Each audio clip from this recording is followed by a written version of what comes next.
ಸ್ನೇಹಿತರೇ ನಮಸ್ಕಾರ. ನಾನು ರವೀಂದ್ರ ಜೋಶಿ. I am Joshi. ಯಾವ ಶಾಲೆಯಲ್ಲಿಯೂ ಈ ಪಾಠ ಹೇಳ್ಕೊಡ್ಲೇ ಇಲ್ಲ ನೋಡ್ರಿ. ಯಾವ ಅಪ್ಪ ಅಮ್ಮನೂ ಇಲ್ಲಿಯವರೆಗೂ ಇದನ್ನು ಹೇಳಲಿಲ್ಲ. ಸಮಾಜವಂತೂ ಇದನ್ನು ಬೋಧಿಸಲೇ ಇಲ್ಲ. ಯಾವುದನ್ನು ಕಲಿಯಬೇಕಾಗಿತ್ತೋ ಅದನ್ನು ನಾವು ಕಲಿಯಲೇ ಇಲ್ಲ. ರಜನೀಶ್ ಓಶೋ ಅವರು ಹೇಳಿದಂಥ ಒಂದು ಮೂಲ ಮಂತ್ರವನ್ನು ಇವತ್ತು ತಮಗೆ ನಾನು ಹೇಳ್ತಾ ಇದ್ದೀನಿ. ಇದನ್ನು ಯಾವಾಗ ಸಾಧ್ಯವೋ ಮತ್ತೆ ಇದನ್ನು ಕೇಳಿಸ್ಕೊಳ್ಳಿ. ಈ ಸಂಚಿಕೆಯನ್ನು ಮಾತ್ರ ಸಾಧ್ಯವಾದಾಗಲೆಲ್ಲ ಕೇಳುವ ಪ್ರಯತ್ನ ಮಾಡಿ. ಏಕೆಂದರೆ ನಮ್ಮ ಬದುಕಿಗೆ ಹೊಸದಾದಂಥ ಪರ್ವವನ್ನು, ಹೊಸ ದಿಕ್ಕನ್ನು, ದಿಸೆಯನ್ನು ತೋರಿಸಬಲ್ಲಂಥ ಸಂಚಿಕೆ ಇದು. ತುಂಬ ಪ್ರೀತಿಯನ್ನು ಮಾಡಿರೋ ಸಂಚಿಕೆ. ಒಂದು ಮಗು ರಣ ಬಿಸಿಲಿನಲ್ಲಿ ಆಟ ಆಡಲಿಕ್ಕೆ ಬೀದಿಗೆ ಹೋಗುತ್ತೆ. ನಮಗೆ ಬಿಸಿಲಾಗಿ ಕಾಣ್ತದೆ, ಆ ಮಗುಗೆ ಅದು ಬಿಸಿಲಲ್ಲ. ಅಂಗಡದಕ್ಕೆ ಹೋಗಿದ್ದೇ ಅದಕ್ಕೊಂದು ರೀತಿಯ ಭಾಗ್ಯ. ಅದು ಆಟ ಆಡಲಿಕ್ಕೆ ಶುರು ಮಾಡ್ತದೆ. ಒಂದು ಕಡೆಯಿಂದ ಅಪ್ಪ, ಇನ್ನೊಂದು ಕಡೆಯಿಂದ ಅಮ್ಮ, ಆ ಕಡೆಯಿಂದ ಅಜ್ಜಿ, ಕಾಕ ಎಲ್ಲರೂ ಕೂಗ್ತಾರೆ, ಬಾ ಬಿಸಿಲು ಭಾಳ ಇದೆ, ಒಳಗಡೆ ಬಾ, ನೀವು ಬೇಡ. ಆ ಮಗು ಆ ಬಿಸಿಲನ್ನು ಲೆಕ್ಕಿಸಲಾರದೆ ತನ್ನ ಸ್ವಾತಂತ್ರ್ಯವನ್ನು ಆಟದ ರೂಪದಲ್ಲಿ ಎಂಜಾಯ್ ಮಾಡ್ತಾ ಇರುತ್ತೆ. ಒಂದು ಸಲ ಗಡಗಡ ನಡುಗು ನಡ್ತಾ ಇರ್ತದೆ, ಆದರೆ ತನ್ನ ಆಟವನ್ನು ಅದು ನಿಲ್ಲಿಸೋದಿಲ್ಲ. ಮಳೆ ಬರುತ್ತೆ, ಮಳೆಯಲ್ಲಿ ತೊಯಿಸ್ಕೊಳ್ಳುತ್ತೆ, ಕುಣಿಯತ್ತೆ, ಹಾಡತ್ತೆ, ನರ್ತನ ಮಾಡತ್ತೆ. ಆದರೆ ನಾವು ದೊಡ್ಡವರು, ಹಿರಿಯರು ಮಳೆ ಬಂದ ತಕ್ಷಣ ಕೊಡೆಯನ್ನು ಹುಡುಕ್ತೀವಿ, ಚಳಿ ಆದ ತಕ್ಷಣ ಸ್ವೆಟ್ರಿಗಾಗಿ ತಡ್ಕಾಡ್ತೀವಿ, ಬಿಸಿಲಿದೆ ಅಂಥೇಳಿ ಒಳಗಡೆ ಅಡಗಿಕೊಂಡು ಕೂತ್ಕೋತೀವಿ. ಪ್ರತಿ ಕ್ಷಣ ಬಿಸಿಲನ್ನು ಶಪಿಸಲಿಕ್ಕೆ ಶುರು ಮಾಡ್ತೀವಿ. ಚಳಿ ಇದ್ದಾಗ ಯಾವ ಮಟ್ಟಿನ ಚಳಿ ಇದು, ಬಿಸಿಲಾದರೂ ಬರಬಾರ್ದ, ಸೂರ್ಯ ಪ್ರಖರ ಆಗಬಾರ್ದ ಅಂತ ಅಂತೀವಿ. ಸೂರ್ಯ ಪ್ರಖರ ಆದಾಗ ಚಳಿ ಯಾಕಿಲ್ಲ ಅಂತ AC ಬಟನ್ನ ಆನ್ ಮಾಡಲಿಕ್ಕೆ ಹೋಗ್ತೀವಿ. ಅಂದರೆ ಏನರ್ಥ? ನಾವು ಸಂತೋಷವಾಗಿರುವುದನ್ನು ಅಭ್ಯಸಿಸಿಕೊಂಡಿಲ್ಲ. ಸಂತೋಷ ಎನ್ನುವುದು ನಮ್ಮ ಬದುಕಿನ ಭಾಗವಾಗಿಲ್ಲ. ಸಂತೋಷ ಎನ್ನುವುದು ನಮ್ಮ ದೈನಂದಿನ ಬದುಕಿನ ಮೂಲ ಮಂತ್ರವೇ ಆಗಿಲ್ಲ. ಏನು ಹಂಗಂದರೆ, ನಾವು ಸಂತೋಷ ಯಾವಾಗ ಸಿಗತ್ತೆ ಅಂತ ಭಾವಿಸ್ತೀವಿ. ಯಾವಾಗ ಬ್ಯಾಂಕಿನಲ್ಲಿ FD ಇಡ್ತೀವೋ ಆವಾಗ ಸಂತೋಷ ಆಗುತ್ತೆ. ಯಾವಾಗ ಹೊಸ ಕಾರ್ ತೊಗೋತೀವೋ ಆವಾಗ ಸಂತೋಷ ಆಗುತ್ತೆ. ಯಾವಾಗ ಒಂದು ಹೊಸ ಮನೆಯನ್ನು ಕಟ್ಟಿಸ್ತೀವೋ ಆವಾಗ ಸಂತೋಷ ಆಗುತ್ತೆ. ಅಂದರೆ ಯಾವುದಾದ್ರೂ ಒಂದು ಕಾರ್ಯವನ್ನು ನಿರ್ವಹಿಸಿದ ಮೇಲೆ, ಅದನ್ನು ಅಕಂಪ್ಲಿಷ್ ಮಾಡಿದ ಮೇಲೆ, ಪರಿಪೂರ್ಣಗೊಳಿಸಿದ ಮೇಲೆ ನಾವು ಸಂತೋಷ ಸಿಗತ್ತೆ ಅಂತ ಭಾವಿಸ್ತೀವಿ. ಆ ಕ್ಷಣಕ್ಕೆ ಅದು ಸಂತೋಷವೇ ಇಲ್ಲ ಅಂತ ನಾನು ಹೇಳೋದಿಲ್ಲ. ಆದರೆ ಅದು ಖಾಯಮಾಗಿರತ್ತಾ? ಖಾಯಮಾಗಿರ್ಲಿಕ್ಕೆ ಸಾಧ್ಯವೇ ಇಲ್ಲ. ನಮಗೆ ಯಾವುದು ಪುಳಕವನ್ನು ಕೊಟ್ಟಿದೆಯೋ ಕೆಲವೇ ನಿಮಿಷಗಳಲ್ಲಿ, ಕೆಲವೇ ಗಂಟೆಗಳಲ್ಲಿ ಅದು ಸಾಮಾನ್ಯ ಆಗಿಬಿಡ್ತದೆ. ಅಲ್ಲಿಗೆ ಮತ್ತೊಂದು ಸಂತೋಷವನ್ನು ನಾವು ಹುಡುಕೊಂಡು ಹೋಗ್ತೀವಿ. ಮನೆ ಕಟ್ಟಿಸಿ ಆಯಿತು, ಈಗ ಕಾರ್ ಬೇಕು, ಕಾರ್ನಲ್ಲಿ ನಮ್ಗೆ ಸಂತೋಷ. ಕಾರ್ ಕೊಂಡಾಯಿತು, ಮಗನಿಗೆ ನೌಕರಿ ಆಗಬೇಕು, ಅದಾದಮೇಲೆ ನಮಗೆ ಸಂತೋಷ. ಅಂದರೆ ಸಂತೋಷವನ್ನು ಒಂದು ಪರಿಣಾಮ, ಫಲಿತಾಂಶ ದೊರಕಿ ಆದ ಮೇಲೆ ಪಡೆಯುವಂಥದ್ದು ಅಂತ ನಾವು ಭಾವಿಸಿದ್ದೀವಿ. ಸಂತೋಷವಾಗಿರುವಂಥ ಅಭ್ಯಾಸವೇ ನಮಗಿಲ್ಲ. ಹೇಗ್ರಿ ಸಂತೋಷವಾಗಿರ್ಲಿಕ್ಕೆ ಸಾಧ್ಯ?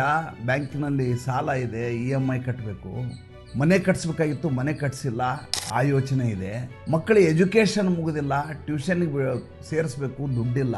ಇಂಥ ಪ್ರಾರಬ್ಧಗಳ ಮಧ್ಯೆ ಸಂತೋಷವಾಗಿರುವಂಥ ಬೋಧನೆ ಮಾಡಿದರೆ ಸಂತೋಷವಾಗಿರೋದು ಹೇಗೆ ಅಂತ ನೀವು ಪ್ರಶ್ನೆ ಕೇಳ್ತೀರಿ. ನಂಗೆ ಗೊತ್ತದು. ಓಶೋ ತುಂಬ ಚೆನ್ನಾಗಿ ಹೇಳ್ತಾರೆ ಇದ್ರ ಬಗ್ಗೆ. ಮನುಷ್ಯ ಪ್ರತಿ ಕ್ಷಣ ಸಂಘರ್ಷದಲ್ಲಿಯೇ ಜೀವನ ಮಾಡೋದು. ಅದರಿಂದ ಹೊರತಾಗಿ ನಾವು ಬದುಕಲಿಕ್ಕೆ ಸಾಧ್ಯವೇ ಇಲ್ಲ. ಟ್ಯೂಷನ್ಗೆ ಕಳಿಸ್ಬೇಕಾದ್ರೆ ಕಳಿಸಲೇಬೇಕು, ಅದು ತಪ್ಪಲಿಕ್ಕೆ ಸಾಧ್ಯ ಇಲ್ಲ. ಹಾಗಂತ ನೀವು ಅದರ ಬಗ್ಗೆ ಯೋಚನೆ ಮಾಡ್ತಾನೆ ಕೂತ್ಬಿಟ್ರೆ ಅದಕ್ಕೆ ಸಮಸ್ಯೆ ಪರಿಹಾರ ಯೋಚನೆಯಿಂದ ಸಾಧ್ಯ ಇಲ್ಲ. ನೀವು ಮನೆ ಕಟ್ಟಿಸ್ಬೇಕಾಗಿದೆ ಅನ್ನುವಂಥ ಆತಂಕದಲ್ಲಿಯೇ ಜೀವನವನ್ನು ಕಳೆದ್ರೆ ಮನೆಗೆ ಆಗ್ಲಿಕ್ಕೆ ಸಾಧ್ಯ ಇಲ್ಲ. ಮೊದಲು ನೀವು ಸಂತೋಷವಾಗಿರುವುದನ್ನು ರೂಢಿಸಿಕೊಂಡಾಗ ನಿಮ್ಮ ಸುತ್ತಲೂ ಒಂದು ರೀತಿಯ ಸಂತೋಷ ಮನೆ ಮಾಡುತ್ತದೆ, ವಾತಾವರಣ ಚೆನ್ನಾಗಿ ಆಗುತ್ತದೆ. ತನ್ಮೂಲಕ ಲಾ ಆಫ್ ನೇಚರ್ ಏನು ಹೇಳುತ್ತೆ ಅಂತಂದ್ರೆ, ಪ್ರಕೃತಿಯ ನಿಯಮ ಏನಂದರೆ, ಸಂತೋಷವನ್ನು ಹುಡುಕಿಕೊಂಡು ಸಂತೋಷ ಬರುತ್ತದೆ, ದುಃಖವನ್ನು ಹುಡುಕಿಕೊಂಡು ದುಃಖ ಬರುತ್ತದೆ, ಹೇಡಿತನವನ್ನು ಹುಡುಕಿಕೊಂಡು ಹೇಡಿತನ ಬರುತ್ತದೆ, ಅಧೈರ್ಯವನ್ನು ಹುಡುಕಿಕೊಂಡು ಅಧೈರ್ಯ ಬರುತ್ತದೆ, ಸಂಕಟಗಳನ್ನು ಹುಡುಕಿಕೊಂಡು ಸಂಕಟ ಬರುತ್ತದೆ. ಸಂಕಟ ಪಟ್ಟುಬಿಟ್ರೆ ಸಂಕಟಕ್ಕೆ ಪರಿಹಾರ ಇಲ್ಲ, ಮತ್ತೊಂದು ಸಂಕಟ ಹುಡುಕೊಂಡ್ಬರ್ತದೆ. ಇದು ಸಂಕಟ ಅಲ್ಲ, ಇದನ್ನು ನಾನು ಬದುಕಿನಲ್ಲಿ ಅನುಭವಿಸಲೇಬೇಕಾದಂಥ ಯಾತನೆ ಅಂತ ನಾವು ಯಾವಾಗ ಅದನ್ನು ಸ್ವೀಕರಿಸ್ತೀವೋ, ಈಗ ಮಂಡಿ ನೋವು ಶುರುವಾಗಿದೆ. ಎರಡೂ ಕಾಲಿಗೆ ಮಂಡಿ ನೋವು, ಸಿಕ್ಕಾಪಟ್ಟೆ ಮಂಡಿ ನೋವು, ನಡೆಯೋಕ್ಕಾಗೋದಿಲ್ಲ. ನಮ್ಮ ಸಂಘರ್ಷ ಆ ಮಂಡಿ ನೋವಿನ ಜೊತೆಗೆ. ಏನು ಮಾಡಿದರೂ ನಡೆಯೋಕ್ಕಾಗಲ್ಲ, ಬಿಡಬಾರ್ದು, ನಾನು ನಡಿಲೇಬೇಕು. ನಿಮ್ಮ ಪ್ರಯತ್ನ ಸರಿ, ಮಂಡಿ ನೋವನ್ನು ಹೋಗಿಸಲಿಕ್ಕೆ ನೀವು ಮಾಡಬಹುದಾದಂಥ ಎಲ್ಲ ಚಿಕಿತ್ಸೆಗಳನ್ನು, ಅದಕ್ಕೆ ಬೇಕಾದಂಥ ಶುಶ್ರೂಷೆಯನ್ನು ಮಾಡಲೇಬೇಕು. ಆದರೆ ಮಂಡಿ ನೋವಿನ ಜೊತೆ ನಿಮ್ಮ ಸಂಘರ್ಷ ಆಗಬಾರ್ದು ಅನ್ನೋದು ರಜನೀಶ್ ಅವರು ಹೇಳುವ ಮಾತು. ಬಸ್ ಸ್ಟ್ಯಾಂಡಿಗೆ ಹೋಗಿದ್ದೀರಿ, ಬಸ್ ಬಂದಿಲ್ಲ, ಎಲ್ಲರೂ ಬಸ್ ಬರ್ತಾವೆ, ನಿಮ್ಮ ಬಸ್ ಬರ್ತಾ ಇಲ್ಲ. ಏನು ಆ ಕಡೆಯಿಂದ ಈ ಕಡೆ, ಈ ಕಡೆಯಿಂದ ಆ ಕಡೆ, ಆ ಪ್ಲ್ಯಾಟ್ಫಾರ್ಮ್ದು ಈ ಕಡೆ, ಈ ಪ್ಲ್ಯಾಟ್ಫಾರ್ಮ್ದ ಹೇಳಿದ್ದಾನೆ ಟಿ 5ನೇ ನಂಬರ್ ಪ್ಲ್ಯಾಟ್ಫಾರ್ಮಿಗೆ ಬರುತ್ತೆ ಸ್ವಾಮಿ ಬಸ್ಸು.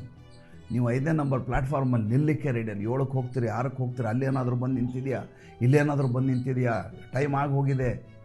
ಅವನು ಹೇಳಿದ್ದು ಬೆಳಗ್ಗೆ 8 ಗಂಟೆ ಅಂತ, 8:10 ಆಯಿತು, ಇನ್ನೂ ಬಂದಿಲ್ಲ. ಏನು ತಡಕಾಟ, ಸಂಘರ್ಷ. ಬಸ್ಸು ಬಂದಿಲ್ಲ ಅನ್ನುವ ಸಂಘರ್ಷದ ಮಧ್ಯೆ ನಿಮ್ಮ ಪಯಣದ ಖುಷಿ, ನಿಮ್ಮ ಪಯಣದ ಆನಂದ, ಪಯಣದ ಸಂತೋಷ ಏಕಕಾಲಕ್ಕೆ ಹೊರಟೋಗುತ್ತೆ. ಬಸ್ ಬರುತ್ತೆ, ಬರುವವರೆಗೂ ಕಾಯಬೇಕಾಗಿದ್ದು ನನ್ನ ಈ ಕ್ಷಣದ ಇರುವಂಥ ವಾಸ್ತವ. ಈ ವಾಸ್ತವವನ್ನು ನಾನು ಒಪ್ಕೊಂಡ್ಬಿಟ್ಟಿದ್ದೀನಿ ಅಂದಾಗ ಹಿಂದುಗಡೆ ಇರುವಂಥ ಕುರ್ಚಿ ಕಾಣುತ್ತೆ. ಆ ಕುರ್ಚಿಯಲ್ಲಿ ಹೋಗಿ ಪವಡಿಸ್ತೀರಿ, ಕುತ್ಕೋತೀರಿ. ಕುತ್ಕೊಂಡ ತಕ್ಷಣ ಪಕ್ಕದಲ್ಲಿ ಒಬ್ಬರು ಕೂತಿರ್ತಾರೆ, ಅವರು ನಿಮ್ಮನ್ನು ಮಾತಾಡಿಸ್ತಾರೆ. ನೀವು ಅತ್ಯಂತ ಖುಷಿಯಾಗಿ ನಗುತ್ತಾ ಇದ್ದರೆ ನಿಮಗೆ ನಗುತ್ತಾ ಇರುವಂಥ ವ್ಯಕ್ತಿಗಳು ಜೊತೆಗೆ ಸಿಗ್ತಾರೆ. ನೀವಿಬ್ಬರು ಚರ್ಚೆ ಮಾಡ್ತೀರಿ, ಅವರು ಅದೇ ಬಸ್ಗೆ ಹೋಗ್ತಾ ಇರ್ತಾರೆ. ನಿಮ್ಮ ಲಗೇಜನ್ನು ಎತ್ಕೊಂಡು ಹೋಗಿ ಬಸ್ನಲ್ಲಿ ಇಡ್ತಾರೆ. ಹೌದು ಅಲ್ಲೋ ಗಮನಿಸಿ ನೋಡಿ. ಇಲ್ಲಿ ಪ್ರಶ್ನೆ ಇರೋದೇನೆಂದರೆ, ನಾವು ವಾಸ್ತುಸ್ಥಿತಿಯನ್ನು ಒಪ್ಪಿಕೊಳ್ಳದೇ ಇರುವಂಥ ಮನಸ್ಥಿತಿ ಇರೋರು. ನನ್ನನ್ನು ಸೇರಿ ನಾನು ಹೇಳ್ತಾ ಇರೋದು, ನಾವು ಏನು ಅನ್ಕೋತೀವಿ ಅಂದರೆ, ನಾವು ಕಷ್ಟಪಟ್ಟುಬಿಟ್ರೆ ನಮಗೆ ಪರಿಹಾರ ಸಿಕ್ಬಿಡುತ್ತೆ ಅಂತ. ಕಷ್ಟದಿಂದ ಯಾವತ್ತೂ ಪರಿಹಾರ ಸಿಗೋದಿಲ್ಲ. ಮನುಷ್ಯ ನಿರಾಳನಾಗಿದ್ದಾಗ, ಆತನ ಮನಸ್ಸು ಹಗುರವಾಗಿದ್ದಾಗ ಆತನಿಗೆ ಪರಿಹಾರ ದೊರಕುತ್ತದೆ. ರಜನೀಶ್ ತುಂಬ ಚೆನ್ನಾಗಿ ಹೇಳ್ತಾರೆ, ಏನಂದರೆ ಅತ್ಯಂತ ಆಳವಾದ ಸತ್ಯ ತುಂಬ ಸರಳವಾಗಿರುತ್ತದೆ. ಬದುಕು ತುಂಬ ಸರಳವಾಗಿರೋದಿದು. ನಾವಂದು ತುಂಬ ಕಿಷ್ಕಿಂದೆ ಮಾಡ್ತೀವಿ. ಅದನ್ನು ಇನ್ನಿಲ್ಲದ ಹಾಗೆ ಎಷ್ಟು ಸಾಧ್ಯವೋ ಅಷ್ಟು ಸಂಘರ್ಷಮಯವಾಗ್ತೀವಿ. ಸಮಸ್ಯೆಯಲ್ಲಿ ತೊಳಲಾಡುವ ಹಾಗೆ ಅದನ್ನು ರೂಪಿಸ್ಕೊತೀವಿ. ಮಗು ಪರೀಕ್ಷೆಗೆ ಹೋಗಿದೆ, ಹೇಗೆ ಬರೆದಿದೆಯೋ ಏನೋ ಅಂತ ನಮ್ಗೆ 3 ಅವರ್ ಟೆನ್ಷನ್. ಅಲ್ಲಿ ಮಗು ಆರಾಮಾಗಿ ಪರೀಕ್ಷೆಯನ್ನು ಬರಿತಾ ಇರ್ತದೆ. ಅದಕ್ಕೆ ಓದಿರೋ ಪ್ರಶ್ನೆಗಳೇ ಬಂದಿರ್ತವೆ. ಎಲ್ಲ 10 ನಿಮಿಷ ಮುಂಚೆಯೇ ಪರೀಕ್ಷೆಯನ್ನು ಬರೋ ಆನ್ಸರ್ ಪೇಪರ್ನ ಮುಗಿಸ್ಬಿಟ್ಟಿರ್ತದೆ. ಸ್ಕೂಲಿಂದ ಆಗಲೇ ಹೊರಗಡೆ ಬಂದು ಫ್ರೆಂಡ್ಸ್ ಜೊತೆ ಮಾತಾಡ್ತಾ ಇರ್ತದೆ. ನಮಗಿಲ್ಲಿ ಟೆನ್ಷನ್. ರಾತ್ರಿ ಎಲ್ಲ ನಿದ್ದೆಗೆಟ್ಟಿದೆ, ರಾತ್ರಿ ಊಟ ಬೇರೆ ಮಾಡಿಲ್ಲ, ಬೆಳಗ್ಗೆ ಎದ್ರೆ ಅಸಿಡಿಟಿ, ಬೆಳಗ್ಗೆ ಏನು ತಿನ್ನಲಾರದೆ ಹೋಗಿದ್ದಾಳೆ. ಎಕ್ಸಾಮ್ ಹಾಲ್ನಲ್ಲಿ ಮುಂಚೆನೇ ಯಾವಾಗಲೂ ವಾಕರಿಕೆ ಅವಳಿಗೆ, ಎಕ್ಸಾಮ್ ಸರಿ ಬರಲಿಕ್ಕೆ ಚಾನ್ಸೇ ಇಲ್ಲ ಅಂತ ನಾವೇ ತೀರ್ಮಾನ ಮಾಡ್ತೀವಿ. ಆಕೆ ಪರೀಕ್ಷೆ ಹೋದಾಗಿನಿಂದ ಹಿಡಿದು ಬರುವವರೆಗೂ ಯಾವ ಆತಂಕವನ್ನು, ಯಾವ ನರಕವನ್ನು ನಾವು ಅನುಭವಿಸಿದ್ದೀವೋ ಅದು ಯಾವುದೂ ನಮಗೆ ಬೇಕಿರಲಿಲ್ಲ. ಏಕೆಂದರೆ ನಾವು ಹೋಗಿ ಪ್ರಶ್ನೆ ಬರೆಯಲ್ಲ, ನಾವು ಪರಕಾಯ ಪ್ರವೇಶ ಮಾಡಲಿಕ್ಕೆ ಸಾಧ್ಯ ಇಲ್ಲ. ಪರೀಕ್ಷೆ ಬರೀಬೇಕಾಗಿದ್ದು ಮಗಳೇ ಅಥವಾ ಮಗ. ಸರಿಯಾದರೂ ಬರೆದ್ರು ತಪ್ಪಾಗಿ ಬರೆದ್ರೂ ಕೂಡ ಆತನ ಹಣೆ ಬರಹವಿನ ನಮ್ದಲ್ಲ ಅದು. ಆದರೆ ನಾವು ಆತನ ಪಾತ್ರಕ್ಕೆ ಹೋಗಿ ನಾವು ತೊಳಲಾಡಲಿಕ್ಕೆ ಶುರು ಮಾಡ್ತೀವಿ. ಅಂದರೆ ಬದುಕಿನಲ್ಲಿ ಪ್ರತಿ ಘಟನೆಯನ್ನೂ ಕೂಡ ನಾವು ಎಷ್ಟು ಸಾಧ್ಯವೋ ಅಷ್ಟು ಸಂಘರ್ಷಮಯ ಮಾಡ್ಕೊಂಡ್ಬಿಡ್ತೀವಿ. ತೊಳಲಾಡಲಿಕ್ಕೆ ಅವಕಾಶವನ್ನು ಹುಡ್ಕೋತೀವಿ. ಯಾವುದೇ ಸಮಸ್ಯೆ ಇಲ್ಲ ಅಂದಾಗ ನಮಗೇನೋ ಕಳ್ಕೊಂಡಂಥ ಭಾವ, ಖಾಲಿತನ ಕಾಡುತ್ತೆ. ಭಾಳಷ್ಟು ಜನ ಏಕಾಂಗಿತನವನ್ನು ಇಷ್ಟಪಡೋದಿಲ್ಲ, ಏಕಾಂತವನ್ನು ಇಷ್ಟಪಡೋದಿಲ್ಲ. ಏಕೆಂದರೆ ತಮ್ಮ ಬಗ್ಗೆ ತಮಗೇ ಅವರಿಗೆ ಜನಕ್ಕೆ ಭಯ. ಯಾಕೆ ಭಯ? ಯಾಕೆ ಅಂದರೆ ಒಬ್ಬನೇ ಇದ್ದಾಗ ಸಾವಿರಾರು ಯೋಚನೆಗಳು ಬಂದ್ಬಿಡ್ತವೆ. ನಿದ್ರೆ ಬರಲಾರದೆ ಬೆಡ್ನಲ್ಲಿ ಹೊರಳಾಡೋದು ಅಂದರೆ ಏನು ಅರ್ಥ?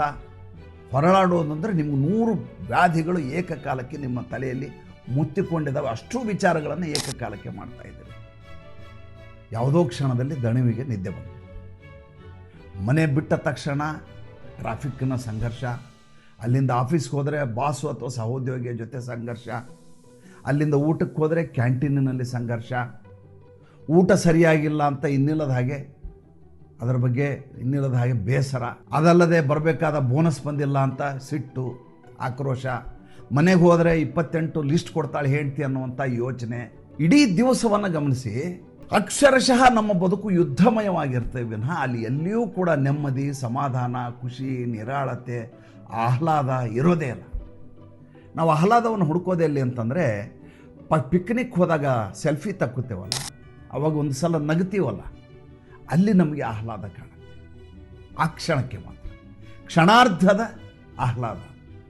ಊಟಿಗೆ ಹೋಗ್ಬಿಟ್ರೆ ಖುಷಿಯಾಗಿಬಿಡುತ್ತೆ, ಮುಂಬೈಗೆ ಹೋದರೆ ಖುಷಿ ಆಗತ್ತೆ, ಅಥವಾ ಇನ್ಯಾವುದೋ ಟೂರಿಸ್ಟ್ ಡೆಸ್ಟಿನೇಷನ್ಗೆ ಹೋದರೆ ಖುಷಿ ಆಗುತ್ತೆ, ಪಿಕ್ನಿಕ್ಕಿಗೆ ಹೋದರೆ ಖುಷಿ ಆಗತ್ತೆ. ಅಂದರೆ ಖುಷಿಯನ್ನು ನಾವು ಹುಡುಕೊಂಡು ಹೋಗೋ ಜನ. ಖುಷಿ ನಾವಿರುವ ಜಾಗದಲ್ಲೇ ಇದೆ ಅನ್ನುವಂಥ ವಾಸ್ತವತೆಗೆ ನಾವು ಎಂದೂ ಒಪ್ಕೊಳ್ಳೋದೇ ಇಲ್ಲ. ಹಾಗಾದರೆ ಸಮಸ್ಯೆಗಳು ಬಂದಾಗ ನಾವು ಸಮಸ್ಯೆಯನ್ನು ಎದುರಿಸ್ತಾ ಇರದೆ ಖುಷಿಯಾಗಿದ್ಬಿಟ್ರೆ ಸಮಸ್ಯೆ ಪರಿಹಾರ ಆಗತ್ತಾ? ಖಂಡಿತ ಆಗೋದಿಲ್ಲ. ಖುಷಿಯಾಗಿರೋದಕ್ಕೂ ಮತ್ತು ಸಮಸ್ಯೆಗೂ ಸಂಬಂಧ ಇಲ್ಲ.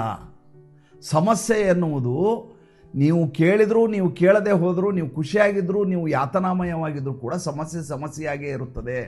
ಅದಕ್ಕೆ ನೀವು ಪರಿಹಾರ ಕಂಡು ಹಿಡಿಲೇಬೇಕು.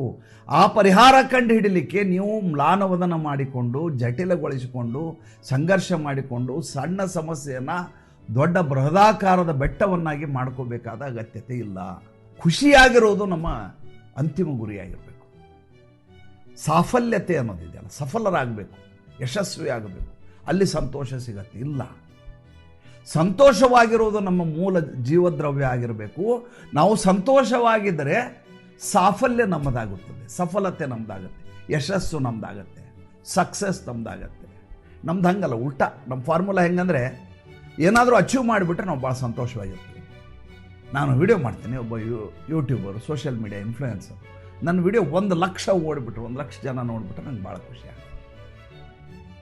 ಹಂಗಲ್ಲ, ನೀವು ವಿಡಿಯೋ ಮಾಡುವುದನ್ನೇ ಸಂತೋಷ ಪಟ್ಟಾಗ ವಿಡಿಯೋ ತಂತಾನೇ ಚೆನ್ನಾಗಾಗತ್ತೆ. ಆಡುವ ಮಾತುಗಳು ತುಂಬ ಆಹ್ಲಾದಕರವಾಗಿರ್ತವೆ. ನಾನು ಜನರಿಗೆ ಒಳ್ಳೆಯದನ್ನು ಹೇಳ್ತಾ ಇದ್ದೀನಿ, ಅದರ ಮೂಲಕ 10 ಜನರಾದರೂ ಸುಧಾರಿಸ್ತಾರೆ. ಅವರ ಬದುಕಿನಲ್ಲಿ ಜಟಿಲತೆ ಅನ್ನುವಂಥದ್ದು ಇರೋದಿಲ್ಲ, ನಿರಾಳತೆ ಬರ್ತದೆ, ಸಮಾಧಾನವಾಗಿರ್ತಾರೆ.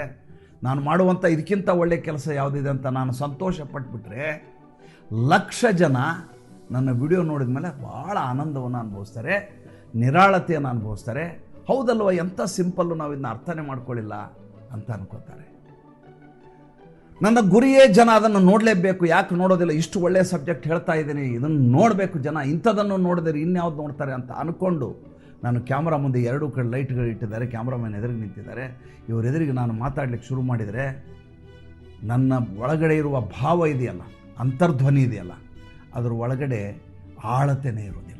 ಜನರಿಗೆ ಒಳ್ಳೆಯದಾಗಲಿ ಅನ್ನುವಂಥ ಸಂಕಲ್ಪವೇ ಇರಲಾರದೆ ಯಾಂತ್ರಿಕವಾಗಿ ಏನನ್ನೋ ಸಫಲತೆಗಾಗಿ ನಾನು ಮಾತಾಡಿದರೆ ಅದು ನಿಮಗೆ ಮುಟ್ಟಬೇಕಾದ್ದು ಮುಟ್ಟೋದೇ ಇಲ್ಲ. ಹಾಗಾದರೆ ಏನು ಮಾಡಬೇಕು? ಮೊದಲು ನಾವು ನಿರಾಳತೆಯನ್ನು ರೂಢಿಸಿಕೊಳ್ಳಬೇಕು, ವಾಸ್ತವತೆಯನ್ನು ಒಪ್ಪಿಕೊಳ್ಳೋದು. ವಾಸ್ತವತೆಯನ್ನು ನಾವು ಯಾರೋ ಒಪ್ಕೊಳ್ಳೋದಲ್ಲ, ನೀವೇನೇ ಹೇಳಿ. ಆಮೇಲೆ ಎಲ್ಲದಕ್ಕೂ ಪ್ರತಿಕ್ರಿಯಿಸುವಂಥ ಅತಿ ಕೆಟ್ಟ ಗುಣ ನಮ್ಮ ಹತ್ರ ಇದೆ. ನಮ್ಮದು ಅತಿ ದೊಡ್ಡ ಸಮಸ್ಯೆ ಏನು ಗೊತ್ತಾ? ಅವಳು ಹಂಗೆ ಅಂದ್ಬಿಟ್ಲು ನಿನ್ನೆ, ಇವನು ಹಂಗೆ ಅಂದ್ಬಿಟ್ಟ ನಿನ್ನೆ, ಯಾಕೆ ಅನ್ಬೇಕು ಅವನು? ಅಲ್ಲ ರೀ, ಅವನು ಅಂದದ್ದಕ್ಕೆ ನಾವು ಬೆಲೆ ಕೊಟ್ಟಾಗ ತಾನೇ ಅವನ ಮಾತಿಗೆ ಬೆಲೆ ಬರೋದು. ಅಯ್ಯೋ ಅಂದ್ರೆ ಅನ್ಕೋತಾನೆ, ಅವನಿಗೂ ನಮಗೇನು ಸಂಬಂಧ ಅಂತ ಅನ್ಕೊಂಡ್ಬಿಟ್ರೆ ಆ ಮಾತಿಗೆ ಬೆಲೆನೇ ಇರೋದಿಲ್ಲ. ನಾವು ಯಾವತ್ತೋ ಯಾರೋ ಆಡಿದ ಮಾತನ್ನು ನೆನಪಿಸಿಕೊಂಡು ಯಾತನಾಮಯವಾಗಿ ಬದುಕನ್ನು ಮಾಡ್ಕೋತೀವಿ. ನೀವು ಭಾಳಷ್ಟು ಜನರ ಸಮಸ್ಯೆ ಏನು ಗೊತ್ತಾ? ಹಳೆಯ ವಿಷಯಗಳನ್ನು ಕೆದಕಿ ಗಂಡ ಹೆಂಡತಿ ಮಧ್ಯೆ ಜಗಳ ಯಾವುದಕ್ಕೆ ಬರ್ತಾ ಹೇಳ್ರಿ? ಈ ಕ್ಷಣದ ವಿಷಯಗಳಿಗೆ ಗಂಡ ಹೆಂಡತಿ ಎಂದೂ ಜಗಳ ಮಾಡೋದೇ ಇಲ್ಲ ರೀ. ಮದುವೆ ದಿವಸ ನಿಮ್ಮಪ್ಪ ಹೆಂಗೆ ಮಾಡ್ದ, ನಿಮ್ಮಮ್ಮ ಏನು ಸರಿಯಾಗಿದ್ದಾರೆ ಹೇಳ್ರಿ. ಅಪ್ಪ ಹೇಳ್ತಾನೆ, ಗಂಡ ಹೇಳ್ತಾನೆ, ಮದುವೆ ಸಮಯದಲ್ಲಿ ನಿಮ್ಮಪ್ಪ ಏನಂದ, ನಿಮ್ಮ ಅಣ್ಣ ಏನು ಮಾಡ್ದ, ನೀವು ಹೇಳ್ದಂಗೆ ನಾ ಕೇಳ್ಕೊಂಡು ಮದುವೆ ಮಾಡ್ಕೊಳ್ಳ ಅಂತ ಗಂಡ ಅಂತಾನೆ. ಹೆಂಡ್ತಿ ಅಂತಾಳೆ, ಹೌದು ನಿಮ್ಮ ಮನೆಗೆ ನಾನು ಬರ್ತೀನಿ, ನನಗೆಲ್ಲಿ ಬೇಕಾಗಿತ್ತಿದ್ದು, ನಾನು ನಿಮ್ಮ ಅತ್ತೆ ನೋಡಿ ನಿಮ್ಮಮ್ಮ ನೋಡಿದ್ರೆ ಈ ರೀತಿ ನಾನು ಕಾಟ ಕೊಡ್ತಾರೆ, ಇಂಥವ್ರು ಇರ್ತಾರೆ, ನಾನು ನಿಮ್ಮ ಮನೆಗೆ ಬರ್ತಿದ್ದೆ, ನಿಮ್ಮಮ್ಮ ನಿನ್ನೆ ಏನು ಮಾಡಿದ್ರು ಗೊತ್ತಾ ಅಂತ. ನಿನ್ನೆಯದು, ಅವತ್ತಿಂದು, ಇವತ್ತಿಂದು, ಮತ್ತಿಂದು ಎಲ್ಲ ಹಳೆಯ ವಿಷಯಗಳನ್ನೇ ನಾವು ಕೆದಕ್ತೀವಿ. ಇಲ್ಲ, ಮುಂದಿನ ವಿಷಯಗಳ ಬಗ್ಗೆ ಆಲೋಚನೆ ಮಾಡಿ ಸ್ವರ್ಗು. ಎಂಥ ದುರಂತ ನೋಡಿ. ಈ ಕ್ಷಣದಲ್ಲಿ ಬದುಕುವಂಥ ಮಗುವಿನ ನಾನು ಪ್ರಾರಂಭದಲ್ಲಿ ಹೇಳಿದೆ, ಮಗು ಈ ಕ್ಷಣದಲ್ಲಿ ಬದುಕತ್ತೆ. ಅದಕ್ಕೇನು ಆಟಿಕೆ ಸಾಮಾನು ಬೇಕಿಲ್ಲ, ಮಣ್ಣು ಸಾಕು. ರಸ್ತೆಯಲ್ಲಿರುವಂಥ ಮಣ್ಣನ್ನು ತೆಗೆದುಕೊಂಡು ಇನ್ನೊಬ್ಬರ ಮೇಲೆ ಎರಚಿ ಆಟ ಆಡುವ ಗುಣ ಮಗುವಿಗಿದೆ. ನಮಗೂ ಆ ಗುಣ ಇತ್ತು. ನಮಗೆ ನೀನು ಜವಾಬ್ದಾರಿಯಿಂದ ಬದುಕುವಂಥ ಸಮಾಜ, ಗಂಡ, ಅಪ್ಪ, ಅಮ್ಮ ಎಲ್ಲರೂ ಹೇಳಿ ಹೇಳಿ ಹೇಳಿ ಹೇಳಿ ಹೇಳಿ ನಮ್ಮನ್ನು ಬರ್ಬಾದ್ ಮಾಡಿಬಿಟ್ರು. ಯಾವಾಗ ನಾವು ಮಗು ಆಗ್ತೀವೋ ಆವಾಗ ನಾವು ಮತ್ತೆ ನಿರಾಳವಾಗ್ತೀವಿ. ಮತ್ತೆ ಇಡೀ ಯೂನಿವರ್ಸ್ ಇದೆ, ಲಾ ಆಫ್ ಯೂನಿವರ್ಸ್ ಏನು ಹೇಳ್ತದೆ ಅಂತಂದರೆ, ಯಾವ ವ್ಯಕ್ತಿ ಅತ್ಯಂತ ಖುಷಿಯಾಗಿದ್ದಾನೋ, ಯಾವ ವ್ಯಕ್ತಿ ಅತ್ಯಂತ ನಿರಾಳವಾಗಿದ್ದಾನೋ ಆತನ ಬಳಿ ಸಮೃದ್ಧಿ ಹುಡುಕೊಂಡು ಬರ್ತದೆ. ಅಬಂಡನ್ಸ್ ಇದೆ ಪ್ರಕೃತಿಯಲ್ಲಿ, ಅಬಂಡನ್ಸ್ ಇದೆ, ಸಮೃದ್ಧಿ ಇದೆ ಎಲ್ಲದರಲ್ಲಿ. ಸಂತೋಷ ಸಮೃದ್ಧವಾಗಿದೆ, ದುಃಖ ಕೂಡ ಸಮೃದ್ಧವಾಗಿದೆ. ನೀವು ದುಃಖಿಯಾಗಿದ್ದುಬಿಟ್ರೆ ಬರೀ ದುಃಖದ ವಿಚಾರನ ಬರ್ತಾನೆ. ಅಂದರೆ ನಾವೇನು ಮಾಡಬೇಕು? ಒಳ್ಳೆಯ ಜಾಗಗಳನ್ನು ಹುಡುಕೊಂಡು ಹೋಗೋದಲ್ಲ, ನೀವಿರುವ ಜಾಗದಲ್ಲಿ ನಿಮ್ಮನ್ನು ಸಂತೋಷವಾಗಿರುವುದನ್ನು ಅಭ್ಯಸಿಸಿಕೊಂಡು ಬಿಟ್ಟರೆ, ಬದುಕಿನ ಮೂಲ ದ್ರವ್ಯವೇ ಸಂತೋಷ ಆಗಿಬಿಟ್ರೆ, ಮಸ್ತಾಗಿ ಬದುಕುವಂಥ ಮನಸ್ಥಿತಿ ಆಗಿಬಿಟ್ರೆ ಸಂತೋಷ ತಂತಾನೆ ಬರುತ್ತೆ, ಸಮಸ್ಯೆಗಳಿಗೆ ಪರಿಹಾರ ಸಿಗುತ್ತೆ. ಅಂಥ ದಿನಗಳು ನಿಮ್ಮ ಜೀವನದಲ್ಲಿ ಬರಲಿ. ಈ ಕ್ಷಣದಿಂದ ನಿರಾಳವಾಗಿ ಬದುಕುವುದನ್ನು ರೂಢಿಸ್ಕೊಳ್ಳಿ. 2 ಸಲ ಶ್ವಾಸ ನಿಶ್ವಾಸ ಮಾಡಿ, ಸುದೀರ್ಘವಾದಂಥ ಉಸಿರನ್ನು ತೆಗೆದುಕೊಂಡು ಈ ಕ್ಷಣದಿಂದ ನಾನು ಸಂತೋಷವಾಗಿರ್ತೀನಿ, ಎಂಥದೇ ಸಂದರ್ಭ ಬರಲಿ ಅಂತ ಒಂದು ಸಂಕಲ್ಪ ಮಾಡಿ ಬದುಕು ಹೆಂಗಿರುತ್ತೆ ನೋಡಿ. ದಯವಿಟ್ಟು ಕೆಳಗಡೆ ಕಮೆಂಟ್ ಮಾಡಿ.